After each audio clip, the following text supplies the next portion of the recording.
Good morning, everybody. Happy Thursday. Have an amazing show for everybody today. What do we have, Krystal? Indeed, we do. Lots of big breaking news updates. We've got the very latest for you on that effort to pass a CR as Senate Dems plot what their move will be. We got some new inflation numbers, potentially good news for this White House amidst economic turmoil, and some interesting new comments from Tommy Tuberville as well. DOGE so far, in terms of the alleged cut spending goal, not really making a dent. Actually, spending is up after even all of their chainsaw efforts. So break down what that means. We've got the latest for you on Mahmoud Khalil and some other censorship efforts. We've got Zionists claiming a scalp in the Trump administration. This was an important battle. Didn't want to let this one slide by. Greasy Gavin meets Sloppy Steve. Have some highlights from that podcast to share with you and what it all means about the future of the Democratic Party. And it is the end of an era at Southwest Airlines. They are now going to charge for bags, joining the rest of the industry. So very sad to see. It's sad to see because I think it just really is a demarcation point in the overall U.S. economy and the consumer experience. We live truly in the idiocracy in the world in which we're all just going to get charged for everything in corporate states of America. It's sad. It's sad. Krystal, what do you got here? This is a new one for you. Krystal's got an energy drink on the desk. Usually I'm the only promo. can. All right. Alani. Yeah. Flavor. By the way, we're not getting paid for this. Not getting paid. This is, it's sort of tastes like a creamsicle. All right. They're delicious, and it's almost like bottled crack. So okay. there you go. All About right. halfway through it, so things will get even more interesting as we go along.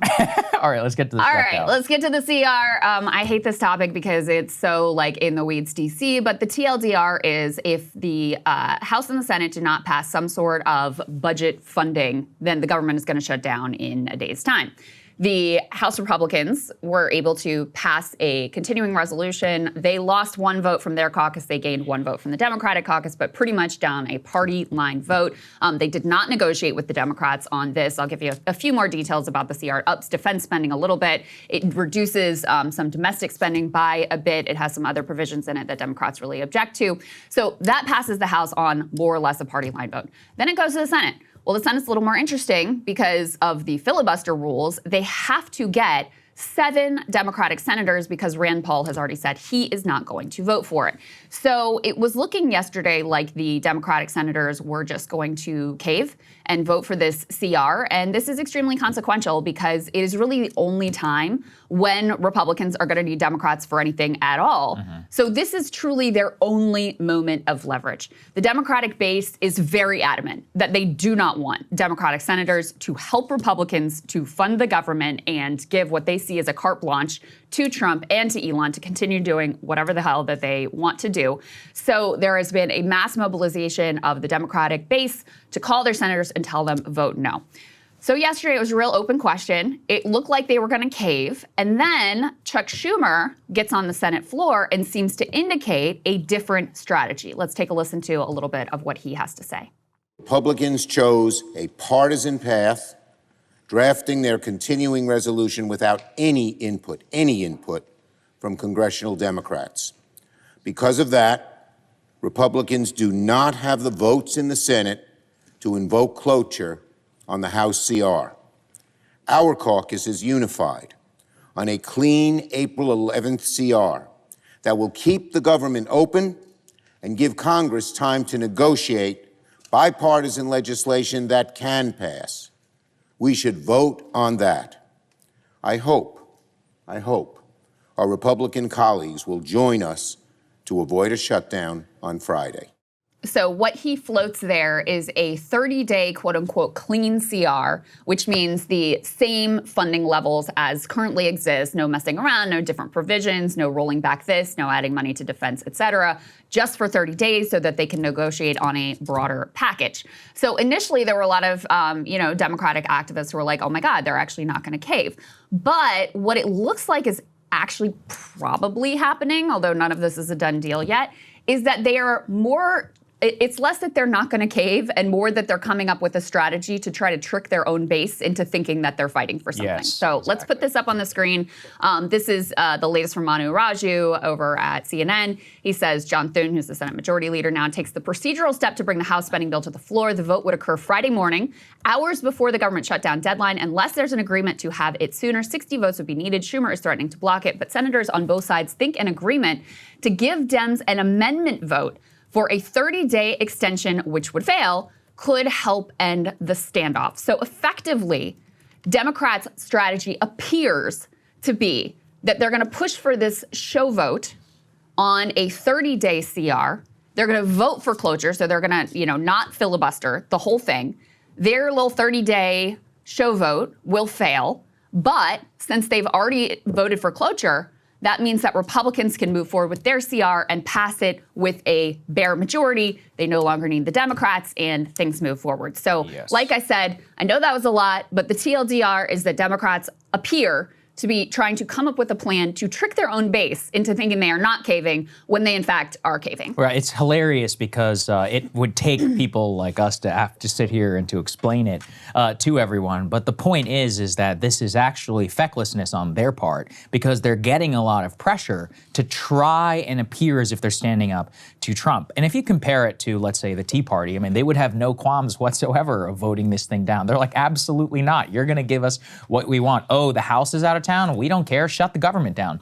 If you think about it, too, the White House seems to think that they would be on strong grounds for a shutdown. I don't think that that's true because people usually blame the party in power of all three. And the executive largely is the person who absorbs all of that. I think actually one reason I heard floated is that Democrats are terrified of a shutdown because then Trump gets to decide who is essential government personnel and who's not. So it would only be even easier for him and Doge to fire the employees. But broadly, people should be aware here. The Democratic leadership is rudderless. They have no idea what they're doing. The Democratic senators are actually getting quite a bit of calls and others to their offices telling them, hey, please, do something. And they just refuse, basically, to even try. So they're trying to show people, oh, well, we did this. But, I mean, I don't think that people, voters and others, are going to buy it. They're going to see that at the end of the day, nothing goes through the Senate unless the Democrats want it to pass. Let's be clear here. In a world without the filibuster, and you still need 60 votes for cloture. If the Dems vote for it, they know exactly what they're doing. Yeah, I think that's right. And so I think if this is what they go forward with,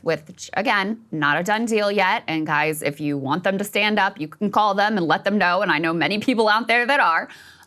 But I do think if they, it's almost worse. Just if you want this thing to go, then just freaking vote for it. Yeah, I agree. Just vote for it. Yeah. Don't mess around. Don't try to trick people into thinking you're fighting when really you're not. Don't do that. I think that will actually just piss people off even more because they're going to see through the trick. Let me go ahead and play Pramila Jayapal, who, of course, a progressive leader in the House, warning Democratic senators of exactly what Saagar is saying, which is you may face a real backlash if you go along with Republicans and this one moment when they need you and when you have some leverage to potentially extract something from them in this negotiation. Let's take a listen to what she has to say. They should refuse to allow this bill to pass in the Senate. If they don't? I think there's going to be huge backlash from across the country, and I think all of them will have to deal with the consequences of that. The Republicans have the White House, the Senate, and the House. If they want to do this, and if they want to screw over the American people, they can do this with their votes and their party. I do not believe that Democrats should participate. And to Saagar's point about the Democratic leadership being rudderless, we have all known for months now that this shutdown fight was coming on March 14th. And yet they had not worked out a strategy. They hadn't really aggressively messaged around it. So, that there isn't a clear cut, okay, here's what we're demanding in exchange. We will support, we don't want to shut down the government because we're Democrats and we support the government, whatever. But here's our list of demands. None of that has been developed. None of that has been messaged. To address what Saagar was saying, too, about, the concern that, listen, number one, for Democrats, it's uncomfortable because they are the party of hey, we actually think that government does some good things. It's a different ideological orientation versus the Tea Party that's screw government, whatever. We don't care if it shuts down. So that is uncomfortable. But to address that core concern of okay, so if there's a government shutdown, then maybe you're just handing power to Trump and Elon to say who's essential and who's not. And I just look at that and I'm like, what world are you living in? Because they're already operating that way. I mean, we just got the, Department of Education just got slashed by half this week. USAID was just completely dismantled, as was the Consumer Financial Protection Bureau. Probationary employees were mass fired across the government. Elon and Doge are deciding what they feel like spending and what they don't. So that ship has sailed. They already are calling the shots on literally everything. They are racking up losses in terms of the court system. But as you can tell, like that is taking a long time for any of that to be enforced or final decisions to be made, et cetera. And meanwhile, they're just rolling through and doing whatever they want. So if you think that you're protecting something by going along with this and continuing, like the government is effectively already in a shutdown in a certain sense because Trump and Elon have already claimed those powers for themselves. Yeah, I think it is just ironic that really what we're watching is a fall apart of the Democratic strategy, which doesn't have a singular pillar like last time, which was just Russiagate. And so this time around, whenever they're trying to be and find a message, they just don't really know quite what to do. I also think that there is an elderly aspect to this with Schumer, where Schumer is a traditionalist of the White House. He's not somebody who's ever read the base and or its moment. So his political movement is not one that, at least like with McConnell was an old school creature, but he understood very clearly the assignment. If we'll all remember the famous quote of him in 2009, and he's like, our job is to get Barack Obama not reelected, period. He's like, we're not here to do anything else. Our job is to defeat Obama. That's it. We need to hold up the president's agenda. And he laid it out very clearly. That was a big scandal in Washington at the time. But if we're looking back, it was the correct strategy if you were working on behalf of the Republicans, because what the Republicans saw is their base hated Obama. They didn't want anything to do with any senator or whoever was going to play ball. And that happened in the Tea Party wave. Many of the people who got took out, many of the incumbents, even in their primaries, were those who saw as too conciliatory to the administration. So at a political level, they just have no clue yet what they're dealing with right now, and I do think it's a big problem for them. I mean, I would be inclined to agree with your assessment that it's like elderly gerontocracy. I think that's part of it. But then when you see Bernie Sanders, who's like 83 years old, who's out there and like also, leading the charge. 86, I mean, Bernie is the leader of the Democratic Party right now. Like he has stepped into that role. I think that is, I don't think that's true. I think that is absolutely true. In terms of he is the one person who is like setting the bar of, okay, here's what we're going to do and here's how we're going to move forward and here's how we're messaging. That's what I mean by he is the leader of the Democratic Party at this point. It sure as hell is not Chuck Schumer. And so I think it's less an issue of his age and more an issue of a cowardice that has set in at the core of Democratic Party electeds, especially like elected leaders. They are so afraid of rocking the boat, of facing some blowback, of having to make a case, of really getting into the arena.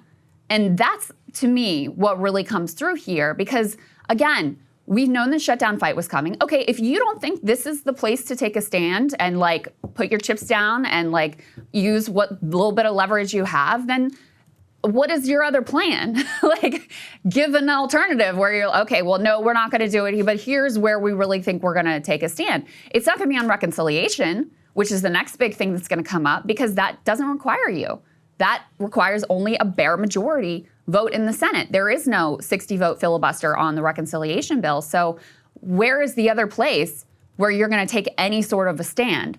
So that's why, I mean, it really is just so clear that they are not up to the moment. It's it's telling that they feel at least some pressure from the base. Like, okay, we've got to at least try to trick them into thinking we're fighting for something. But I think you're fools if you think they're really going to fall for it with this whole maneuver. The last thing I wanted to mention about this CR, and this will transition into the block we're about to do about the economy, which is just a little interesting nugget in there. They put these little provisions in, think that nobody's really going to notice. They could put this up on the screen. So inserted into this continuing resolution is an item to what the New York Times describes as quietly cede power to cancel Trump's tariffs, avoiding a tough vote. So it says House Republican leaders on Tuesday quietly moved to shield their members from having to vote on whether to end President Trump's tariffs on Mexico, Canada, and China, tucking language into a procedural measure, that's the CR, that effectively removes their chamber's ability to undo the levies. The maneuver was a tacit acknowledgement of how politically toxic the issue had become for their party, another example of how the all-Republican Congress is ceding its power to the executive branch. So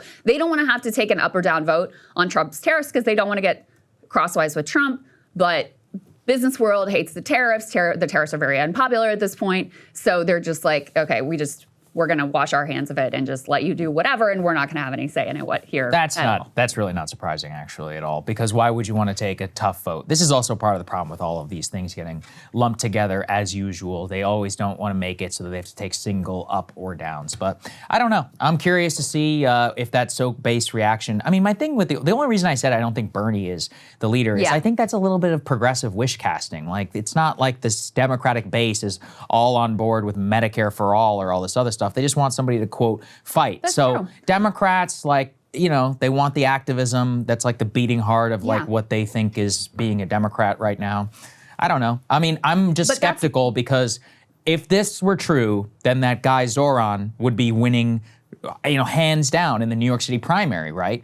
And it's just not going to happen. Like, I mean, I said on I think our editorial call, my call is Cuomo by 50. Like, the truth is that these traditional Democratic politicians and others, even if as long as they embody like somewhat of the fight, they seem to be massively more popular, you know, than any sort called of like actual progressive politics. So I just don't think we can say Bernie is, quote, the leader of the Democratic Party. I just think that the fight and all of that is being dispersed in popularity across the board, but there are still like serious policy differences and even like theoretical differences in power and all of that are working out right now. So let me parse that a little. We could say more of this conversation for the block we have coming up about the Democrats. So first of all, I disagree with you that the base doesn't want Medicare for all. Even when Bernie was losing to Joe Biden, still a overwhelming majority of Democratic base voters preferred Medicare for all.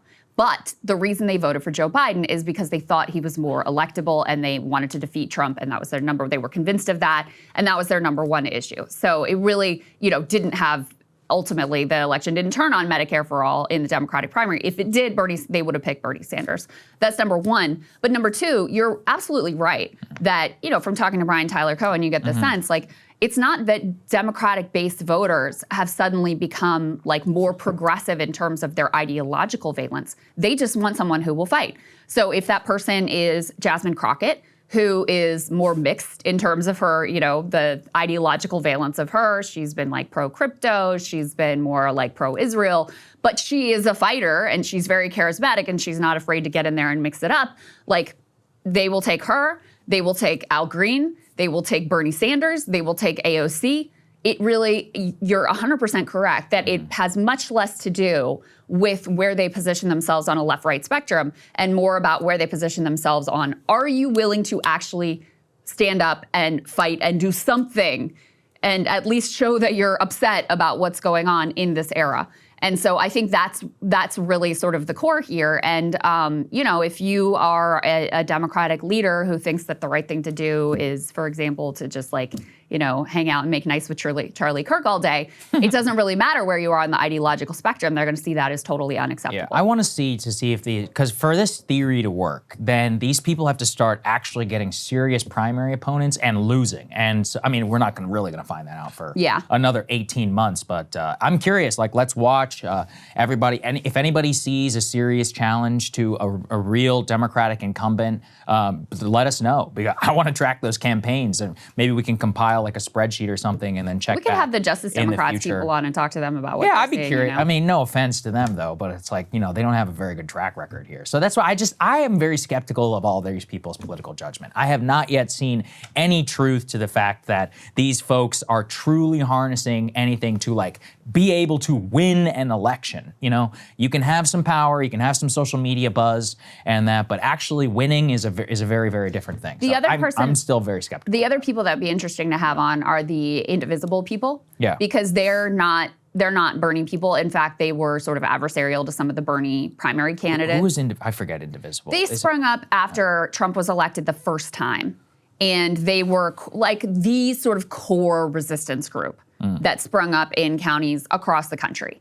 And so they are the ones who, again, they're ideologically, they're just like squarely in the sort of Democratic liberal mainstream and thoroughly disgusted with the lackluster, rudderless approach of the Democratic Party. So, be interesting to talk to them and see what they're hearing from their groups. And I know that they're one of the groups that Hakeem Jeffries was pissed off at them because their members were like calling Democratic leadership and telling them to stand up. I know that their meetings have been flooded with people who are showing up like, what can we do? How can we fight back, et cetera. And again, this is not, this isn't Justice Demo. It's not Bernie aligned. This is like base liberal resistance voters who are now truly disgusted with Democratic leadership in a way that is so different from 2016 when Nancy Pelosi was a hero and Adam Schiff was a hero, and they felt like Democrats were truly fighting for them and on their behalf, and they were loving MSNBC and all of that stuff. Yeah. So I think it'd be really interesting to talk to them about what shifts they're seeing and what kind of energy they're seeing and how they're feeling about how things are going. Because again, Democratic leadership is underwater with the Democratic base. And I've never seen that be the case. Yeah, but Republican leadership's always underwater with the Republican base. Yeah, but that's, and then they always, but that's the point, is like the Tea Party was a real thing. Yeah, it was until it wasn't, right? And it's like it was, and then Paul Ryan was there, and he was unpopular, even though he was a Tea Party guy, and then Mike Johnson is here, and he's unpopular, with the base. Who came before him? McCarthy, he was unpopular. But so it's like, I don't know. It's one of those where Congress in general is always There's more unpopular. rebellion on the Republican side. Yes. And now you have a Democratic base that is showing much more rebellion than they previously have vis-a-vis their own leaders and media outlets. Yeah, I mean, even think about like the 300,000 people who dumped the Washington Post when they didn't endorse Kamala, Yeah. I mean, that's right. It really is different because that's what determined the 2020 election is that like liberals were like, tell us who to vote for. And all of those outlets were like, it's Joe Biden. And that was basically that. Yeah. That has changed. That's true. Yeah, I think that's a fair point. And we'll talk more about this in the Democrats block. Hey, if you like that video, hit the like button or leave a comment below. It really helps get the show to more people. And if you'd like to get the full show ad-free and in your inbox every morning, you can sign up at breakingpoints.com. That's right. Get the full show, help support the future of independent media at breakingpoints.com.